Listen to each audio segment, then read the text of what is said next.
Copperson, Part 11, Chapters 41 and 42. Chapter 41, Fort Most.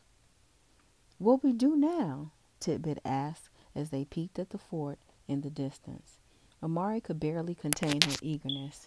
"We go in," she said joyfully. Titbit jumped from one foot to the other, and Polly kept covering her mouth to hold back a case of nervous giggles. Then, as if they did this every day, they boldly headed down the road toward the tiny fort. The horse ambled behind them.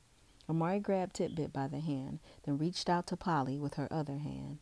Polly gripped it firmly. The two girls looked at each other and understood all that was not said. They began to walk, first slowly, then faster. Finally, almost trotting in anticipation, they walked down the hill, past the first few houses clustered near the road, and directly to the gate of the fort, about a half a mile ahead. One house in particular, a small rounded hut made of rough logs and covered with thatch, stood very close to the road. "Where y'all going?" a woman's voice called out. Amari tensed, then stopped. The woman, dressed in a simple green calico dress and a bonnet to match, was standing in front of the house and waving to them.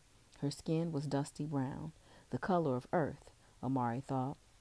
A fire burned in front of her house, and the smell of cooked rabbit filled the air. We be heading to the fort," Amari replied cautiously. She held Titbit's hand tightly, but she released Polly's. Polly stepped back a little. "Y'all be hungry?" the woman asked. "Oh, yes'm," Amari replied. Titbit crept closer to the woman's woodsy fire. "We be real hungry, ma'am." They all laughed at that, and the woman motioned for them to sit down. Polly tied the horse to a tree. "How far y'all come?" the woman asked. She spooned 3 bowls of steaming food for them, corn pudding and roasted rabbit, acting as if greeting strangers was what she did every morning. Perhaps it was, Amari thought. The woman even tossed a bone to Hush Puppy. "We come from Charlestown, South Carolina colony," Amari admitted quietly. The woman whistled through her teeth. "That'd be a far piece," she said. "You walk all this way, or you come by boat?" "No boat," Amari replied, thinking how much quicker and easier their journey might have been if they had a boat. "We walk." "Hard journey?" the woman asked, glancing at their battered feet. "Yes'm, very hard," Polly replied. "Always is," the woman said with resignation. "This be Fort Most?" Amari asked, wanting to be absolutely sure they were in the right place. "Sure is, child. Gracia real se Santina Teresa de Mos." "I done dream of this place," Amari said softly, "for very long time." "Dreams disappear when you wake up. Ever notice that, child?" the woman asked as she gave Titbit more food. Amari looked up in alarm. "Why you say that?" "Relax, child, you safe." The woman spooned a plate of food for herself. "My name is Inez. I was a slave in Georgia. Me and my man, Jasper, run away last year and come to this place. We figured we done made it to heaven, and then the Spanish soldiers took him away." "Why?" Amari asked with concern. "It be like this," Inez said. "The English soldiers control the colonies. The Spanish ain't no saints who think everybody ought to be free. They free the slaves because it makes the English soldiers angry, and because English be losing lots of money when they lose slaves." "I don't understand," Polly said, looking confused. Inez continued. "See, the Spanish own this Florida territory, and it be needing protection from the English, who they is always fighting with. So they sometimes make the runaways serve in their army before they be truly free. That's where my Jasper is, down in Cuba someplace, serving in the Spanish army." "But that's not fair," Polly exclaimed. "Everything that done happened to you be fair?" asked her. "No, ma'am," Polly answered quietly. Amari thought about this and then asked, "You free, Inez?" Inez smiled. "Yes, child. I got my papers that says I be free. I be free to work hard, free to be hungry, and free to miss my man. But yes, child, I be free. Now, tell me who you are and who this little one be," she asked, nodding her head toward Titbit. "My name be Amari, and this be Titbit. He my son now," Amari said out loud for the first time. "My real name, Timothy." Titbit said quietly. Amari looked at him in surprise. Mama, name me Timothy, the boy said. But I was real little when I was born, so everybody called me Titbit. My mama always told me when I get to be a man, my name be Timothy. Amari laughed, smiled with pride at the child who will one day be the man named Timothy. Well, Mr. Timothy, let me be the first to call you by your free name, Inez said, lightly pinching the boy on his chin. To Polly, she said, so what be your story, child? Polly shifted her weight and finished what she was chewing. I'm Polly. I was an indentured girl. I ran off with Amari and Titbit because... She paused. It was very bad when we left. She bowed her head, as if the memory was too much to recite. Troubles never be over, child, Inez said gently, but it be good to share them with friends. Polly looked up. We could not have made it without each other, she acknowledged, smiling at Amari. Amari returned the smile as she finished eating. Food be good thing, too, Titbit said, interrupting. More, please. As Inez was refilling Titbit's bowl, Amari asked, Who live here in this place? Only about 100 folk, mostly runaway slaves who now be free. Some Indians, some whites, mostly Spanish soldiers. 2 priests. Everybody gets along because nobody got much. Everybody know everybody else. Sometimes blacks marry up with Indians, sometimes with whites. It sure ain't like nothing else, I reckon. Cato be right. Little bit, Amari murmured to Polly. A few months back, Inez told them, we had about 20 escaped slaves come here from Georgia Colony. Their master traced them here. Amari looked up in alarm and thought of Clay. They had to go back? She asked. She wondered if Clay would ever trace them here. Inez laughed. No, child. Them folks just stood there and laughed at him, right in his face. He had no power here, so he had to leave. So we're safe now? Polly asked. Even if someone from Carolina Colony should find his way here, he could not make us go back? Amari knew that Polly was worried about Clay as well. About as safe as you gonna be, Inez replied. You say your name be Polly? She asked as she looked at Polly closely. Yes, ma'am, Polly replied. A young fella come through here just a few days ago looking for somebody named of Polly. A red-headed white boy. Could it be the one you worrying about stealing you back to Carolina? Polly covered her mouth in surprise. Is he still here? I thinks not. He might be down in St. Augustine, but I don't know for sure. He might have said something about coming back this way. I don't rightly remember. He be a friend of yours or a foe. A friend, I think, Polly replied. Her sunburned skin turned a little redder. Amari turned to Polly and grinned at her. So what we do next? Amari asked Inez. Y'all need to meet Captain Menendez, Inez suggested. He be the one who welcome y'all officially, find you place to stay, and get you registered down in St. Augustine. What does that mean? Polly asked. Well, you gotta meet with the priest. Everybody here be Catholic, you know, and you gotta promise to serve the Spanish king. Personally, I don't see much difference between the Spanish king and the English one. Both of 'em rich. Neither of 'em ever show up here. She chuckled. But that be what they makes you do when they takes you down to St. Augustine. Everybody got paperwork, child, but the difference here is it make you free. Amari grinned at that, excited to start the process. Free, she whispered. At that moment, Amari looked up as a tall, dark soldier with black and gray curly hair, deep-set dark eyes, and a spotless uniform walked purposefully from the fort toward them. He reminds me of my father, Amari thought with a pang. The man nodded to Inez, looked over the tired and bedraggled new arrivals, and said in an officious tone, Welcome to Fort Most. I am Francisco Menendez, captain of this fort and responsible for all who live here. Amari wasn't sure what to do, so she stood up and bowed. Polly did the same thing and said, Thank you, sir. Titbit, copying the 2 girls, bowed as well, but he leaned too far and fell over in a heap. The captain chuckled, picked up Titbit, then set him down carefully. Feel free to sit, my children, he said to Amari and Polly with a pleasant smile. Please introduce yourselves.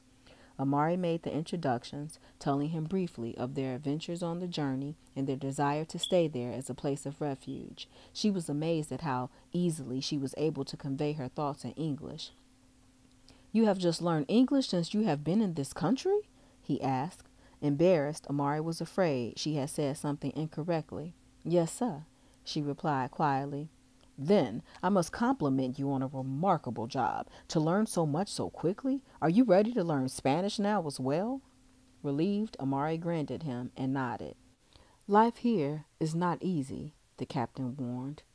"Oh, no, sir," Amari said quickly. "We knows hard work. Even Timothy, is willing to work." "I am an escaped slave as well," the captain told them. "I have been recaptured twice and taken back to slavery, but I escaped each time and finally made my way back here. This place is not heaven, but it is so much better than the hell of slavery." "Yes, sir," Polly whispered. "How many years left on your indenture?" he asked Polly. 14 years, sir," Polly told him. "That's madness," the captain replied.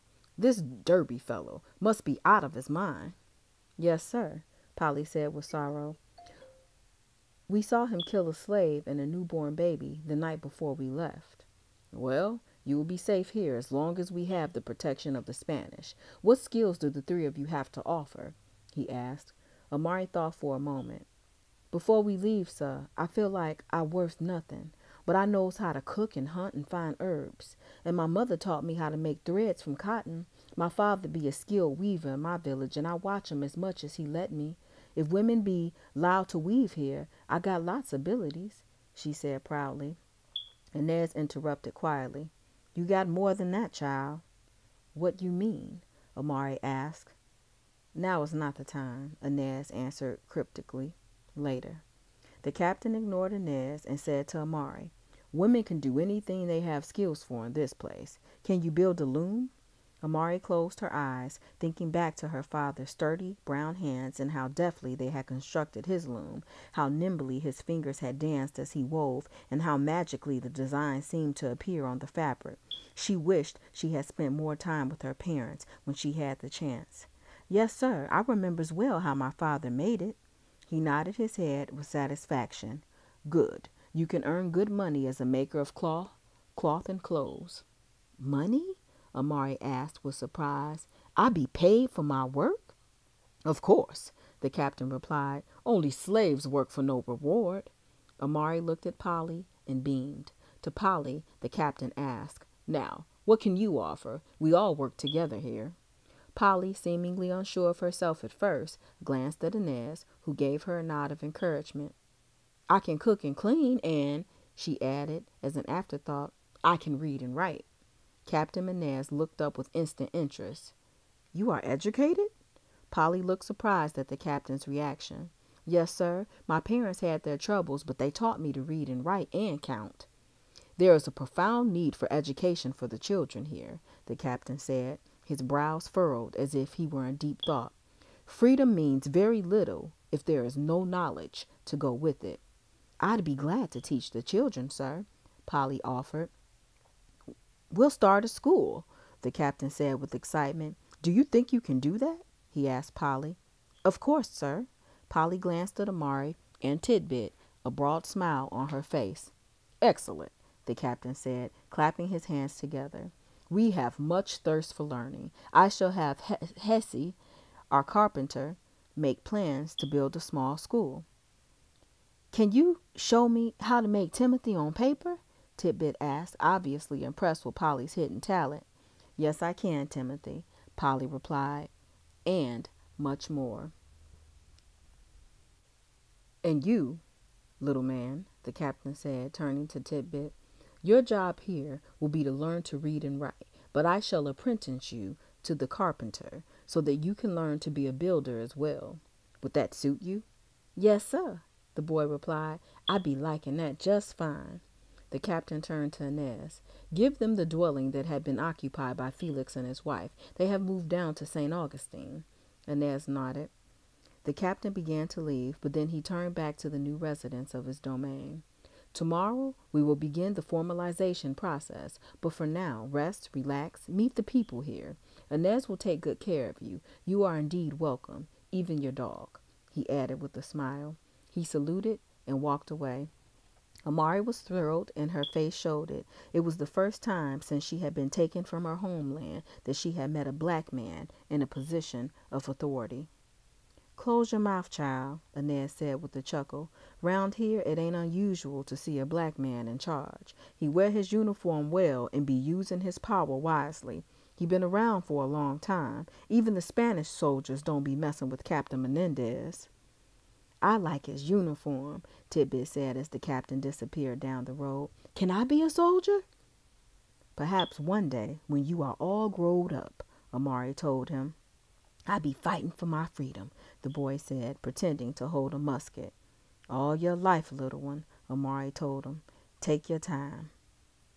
"I feel good about this place," Polly said with contentment.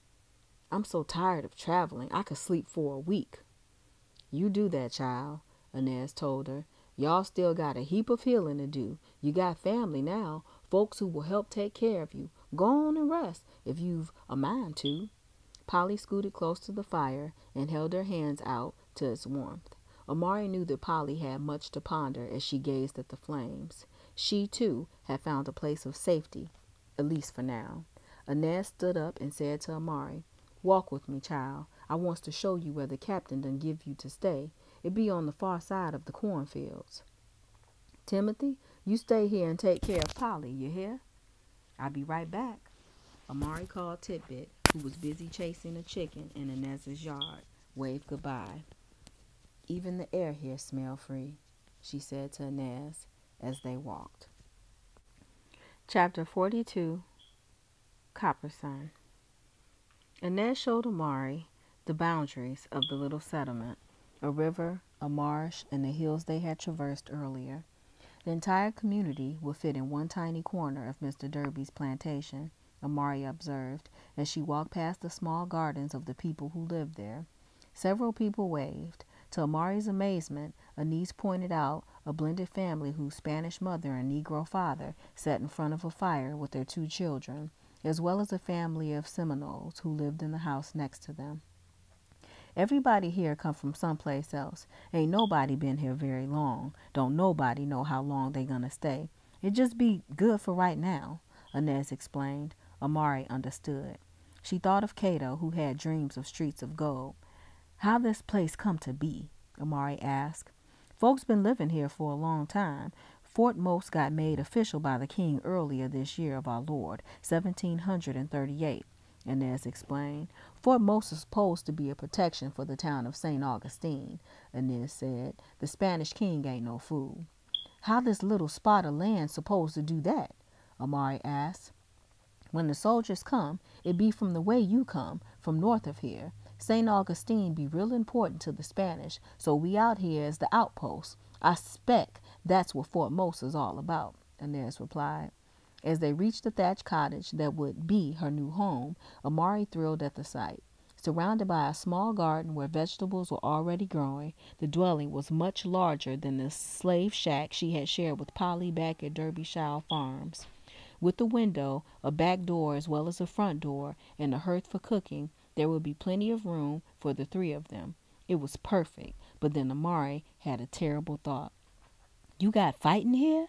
Amari asked with alarm. "Not much yet, but when there do be fighting, our man gonna be the first to die," Inez told her. "Seemed to me it'd be better to die for freedom than live as a slave," Amari said with feeling. It was hard for her to absorb the fact that she was truly free. "Yes, child, it'd be hard for a woman to be a slave," Inez replied slowly. "I know. I lived it too. Massa be messing with you in the night." She kept her eyes away from Amari. Amari bowed her head and looked at the ground. "For me, it be the sun. I was his birthday present." Inez touched Amari's shoulder with understanding. "How long you been on the road, child?" she asked. "I think about 2 months. It be hard to say." "You been feeling poorly on your journey?" Inez asked. "We always hungry," Amari told her. "Never enough to eat, never enough rest. But yes, I been feeling sickly." "You ain't sick." "I ain't?" Amari asked hopefully. "But I feels real bad most every day." Inez paused a moment, then she said gently, "You be with child, Amari." Suddenly, it all made sense. The nausea, the dizziness, the feeling of being heavy and lethargic. "Oh no!" Amari cried. She slumped to the floor of the cottage. Amari thought with revulsion of the hated night she had been called to Clay's room, the smell of the lantern by his bed, the stench of his sweat. She thought she would vomit. "This cannot be. Not now. Not when freedom be in my hand," she whispered. Inez squatted beside her. "You all right, child?" she implored. "No, ma'am. I cannot do this. This child make me think about being slave," Amari wept. "Babies don't know nothing about no slavery. They just knows about love," Inez said gently. "I hate it," Amari cried, clutching at her stomach. She could not erase the image of Clay's hateful face from her mind. "No, child, you don't hate it. Already you be loving it. In your mind, you already protecting it from the bad memories you carry. I sees the struggle on your face." "No," Amari cried out. "Yes," Inez whispered into her ear. "Your heart be saying yes." Amari did not want to admit that Inez might be right. "I be so scared," she whispered to Inez.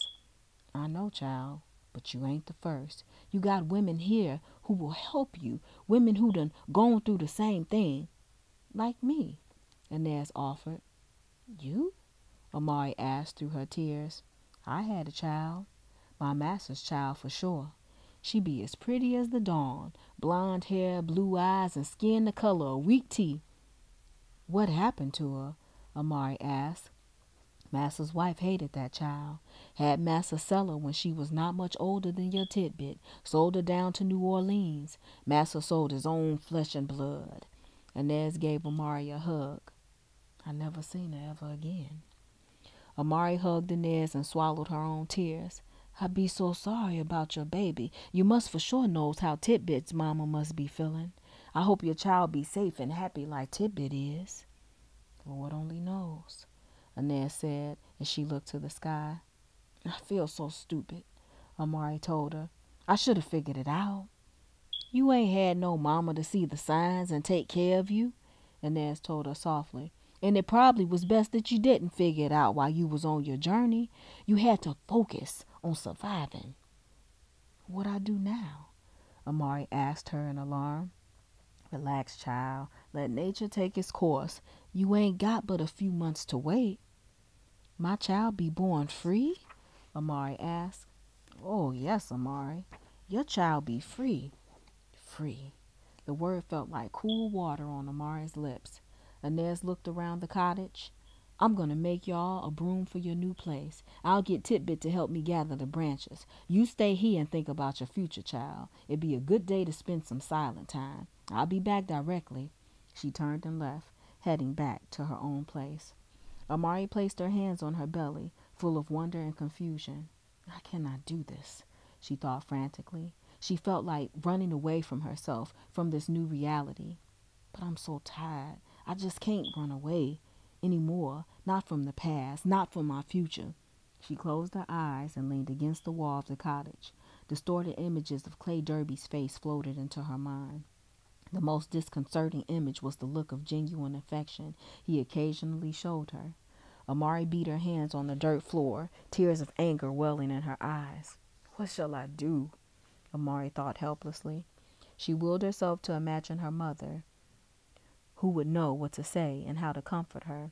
All of her mother's dreams of growing old and watching her grandchildren play had been brutally dashed into the dust. "This child carries the spirit of my mother," Amari realized suddenly, as well as the essence of her father, little Kawasi, the murdered people of her village, and the spirits of all of her ancestors. Amari opened her eyes and glanced out of the small door of the hut to the bright sky above. It was getting close to sunset. She lovingly visualized Afi, who had been the friend and mother she needed during that horrible journey to this land. Afi, who had told her that her destiny lay somewhere beyond those horrors. Amari had understood none of it at the time, but now, perhaps, it was beginning to make just a little sense. Wiping away a tear, Amari thought painfully of Teeny. "Long as you remember, child, nothing ain't really ever gone." she said many times. Amari vowed never to forget. She wished with all her heart that Teeny could have come to this place with them. Teeny had also understood that Amari had been brought to this land for a reason, had sensed Amari's strength before Amari knew she had any, and had placed her own child in Amari's care for a chance at freedom. She inhaled sharply as she thought about Mrs. Derby, of the infant who had been given no chance to live, and of all the other women, both black and white, who continued to suffer as property of others. Amari also said a prayer of thanks for Polly, who was incredibly her friend. Amari refused to think of Clay any longer, for she knew his evil spirit could never touch the love she was already beginning to feel for the child within her. Inez had been right about that as well. If this child is a boy, Amari thought, I shall name him Freeman. He will stand tall and proud and be forever free. I shall teach him my native language and tell him of the beauties of my homeland. If it is a girl, I shall name her Afi, after the one who loved me and helped me find my destiny. I will tell this child of her ancestors and her grandparents and tell her the stories my father told me. My child shall never be enslaved. Amari vowed fiercely. Amari glanced toward the west and watched the sun set. It glowed a bright metallic copper, the same sun that set each evening upon her homeland. She knew that she had found a home once more. The end.